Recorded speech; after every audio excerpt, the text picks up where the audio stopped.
Wistron और टाटा मिलकर iPhone की मैन्युफैक्चरिंग कर सकते हैं भारत में। ऑफ कोर्स यहाँ पे मैं असेंबलिंग की बात कर रहा हूँ, ऐसा नहीं है कि 100% जो सारे पार्ट्स हैं ये इंडिया में मैन्युफैक्चर होंगे, मगर ये अपने आप में एक बहुत ही बड़ा स्टेप है। इससे पहली बात तो इंडिया का जो टारगेट है कि 2026 तक टोटल हमारे इलेक्ट्रॉनिक एक्सपोर्ट होने चाहिए 120 बिलियन डॉलर्स के, ये अचीव करने में हेल्प मिलेगी। उसके अलावा आम आदमी को भी इससे फायदा हो सकता है, क्योंकि जितनी इंडियन कंपनीज इंडिया में बनाएंगी आईफोन, उससे इवेंचुअली आईफोन के दाम इंडिया में थोड़े बहुत सस्ते हो सकते हैं। फॉर एग्जांपल मैं आपको बताऊं, अगर हम आईफोन 11, 12 में देखो ना, जो पुराने मॉडल्स है अगर आप उनको देखो तो वहां पे आपको प्राइस में ज्यादा अंतर मिलेगा नहीं, चाहे भारत हो, यूएस हो, यूके हो। मगर आप जो लेटेस्ट मॉडल आईफोन के आईफोन 13, 14 वहां पर देखो तो आपको बला का अंतर दिखेगा। फॉर एग्जाम्पल जो आईफोन 14 प्रो मैक्स है ये भारत में पड़ता है करीब 1,40,000 रुपए का।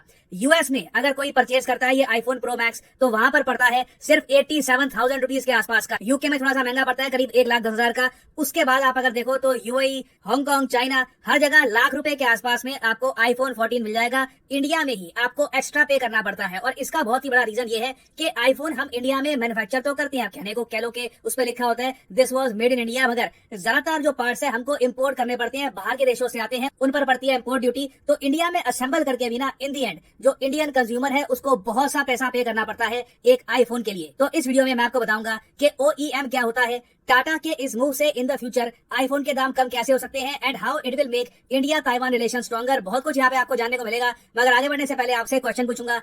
क्वेश्चन यहाँ पर यह है कि हाल ही में न्यूज आई है कि प्रधानमंत्री नरेंद्र मोदी, उसके अलावा व्लादिमीर पुतिन, शी जिनपिंग, ये सब अटेंड करेंगे एससीओ समिट को, 2022 के एससीओ समिट को। आपको बताना है कि 2022 का जो एससीओ समिट है ये कौन सा देश होस्ट करेगा। ये है यहाँ पे आपकी ऑप्शन, रशिया, बेलारूस, मंगोलिया या फिर उज्बेकिस्तान। कमेंट सेक्शन में सब लोग करो आंसर, सही आंसर मैं आपको दूंगा वीडियो के अंत में। ओके, तो पहली बात तो यहाँ पर मैं ये क्लियर कर दूं कि इवन दो आपने सुना होगा रिसेंटली कि इंडिया में आईफोन मैन्युफैक्चर हो रहे हैं, एप्पल कर रहा है मैन्युफैक्चरिंग, मगर रियलिटी ये है कि आईफोन की जो ग्लोबल सप्लाई है ना उसका सिर्फ अभी 5 से लेकर 6% इंडिया में होता है। एक्चुअली इससे भी कमी है। एप्पल ने टारगेट ये किया है कि इस फाइनेंशियल ईयर में ना 5 से लेकर 7% जो एप्पल की ग्लोबल सप्लाई है ये इंडिया से निकालेंगे, जो अपने आप में काफी एम्बिशियस टारगेट है। मगर आने वाले 2-3 साल में ये जो 5-6% है ना ये आराम से 10 से लेकर 15% हो सकता है, अगर टाटा भी बड़े स्केल पर इंडिया में मैन्युफैक्चरिंग स्टार्ट कर दे आईफोन की। ना अभी के लिए अगर हम आईफोन मैन्युफैक्चरिंग को देखें तो ज्यादातर आईफोन मैन्युफैक्चर होते हैं चाइना ताइवान के बीच में, कुछ वियतनाम में भी होते हैं, मगर चाइना ताइवान आप कह सकते हैं मेजर मैन्युफैक्चरर्स है ऑफ आईफोन। और ताइवान की पर्टिकुलरली 2 कंपनियां हैं जो एप्पल के लिए आईफोन करती है मैन्युफैक्चर। एप्पल बेसिकली इन कंपनीज को बता देता है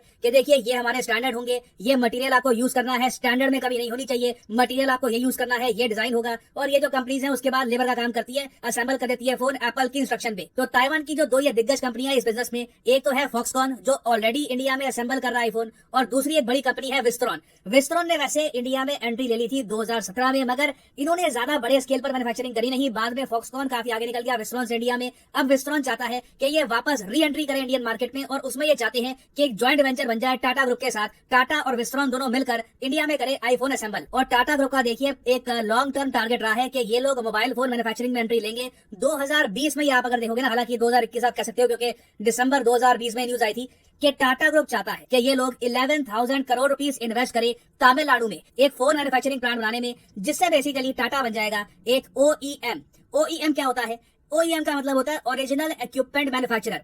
देखो प्रॉब्लम ये है कि फॉक्सकॉन और चाहे विस्ट्रॉन हो, जो भी कंपनी हो, इनको भारत में ना प्रॉपर OEM नहीं मिलते। मतलब कि इंडिया में ये पार्ट्स असेंबल तो करते हैं, मगर जो मेन पार्ट्स होते हैं आईफोन के ये सारे इनको लाने पड़ते हैं चाइना से या फिर ताइवान से। और आप समझ सकते हैं कि जब आप मोबाइल फोन के पार्ट्स चाइना से इंपोर्ट करोगे इंडिया में तो 20% लगेगी उस पर इंपोर्ट ड्यूटी। ये भारत सरकार ने इंपोर्ट ड्यूटी सेट कर रखी है।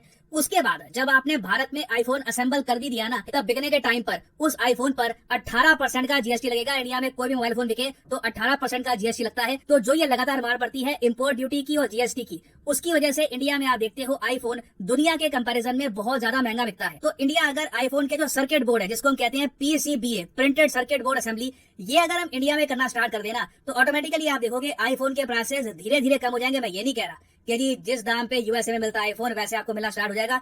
ऑब्वियसली तब भी यूएसए से महंगा ही होगा, बट डेफिनेटली लोग ज्यादा पैसे यहाँ पर सेव कर पाएंगे। अगेन यहाँ पर मैं एक और बात भी ऐड कर दूं कि इंडिया में आईफोन महंगा होने का एक रीजन ये भी है कि पहली बात तो कस्टम, उसके अलावा जीएसटी, फिर उस सब के अलावा इंडिया की जो करेंसी है रिसेंटली उसकी भी काफी पिटाई हुई है। रुपी एक टाइम पर 74-75 के आसपास हुआ करता था, अब 79 के आसपास झूल रहा है। बीच में रिपोर्ट्स आई थी कि ये 80 के पार भी चला जाएगा। तो रुपी डेप्रिसिएशन का भी यहाँ पर क्रिटिकल रोल है। तो देखिए टाटा की जो ये पार्टनरशिप है ताइवान की कंपनी के साथ, जिसका वैसे अभी ऑफिशियल अनाउंसमेंट होनी बाकी है, अभी रिपोर्ट्स आ रही है कि बातचीत काफी इनकी एडवांस स्टेज पर पहुंच चुकी है और बहुत ही जल्द एक ज्वाइंट वेंचर अनाउंस कर दिया जाएगा। और इस पार्टनरशिप से आप देखोगे कि इंडिया के जो इंटरेस्ट है ना ताइवान में, ये बहुत ज्यादा बढ़ जाएंगे। क्योंकि देखिए किसी भी कंट्री के आपको अगर इंटरेस्ट इंक्रीज करने हैं किसी और कंट्री में, तो वहां पे उनका जो बिजनेस इंटरेस्ट है ये ऐड कर दो। ताइवान भी जानता है कि अगर मान लो चाइना के अग्रेशन से निपटने के लिए इन्हें कल को इंडिया का साथ चाहिए, तो उसमें इनको अपनी इकोनॉमी इंडियन इकोनॉमी के साथ इंटीग्रेट करनी पड़ेगी। इंडिया में प्रोड्यूस करने पड़ेंगे जॉब्स, हमारी जो इकोनॉमी है उसको बूस्ट देना होगा, तभी इंडिया कल को चिंता करेगा ताइवान की तरफ कि 2022 का एससीओ समिट किस कंट्री में होस्ट किया जाएगा। तो सही उत्तर यहाँ पे है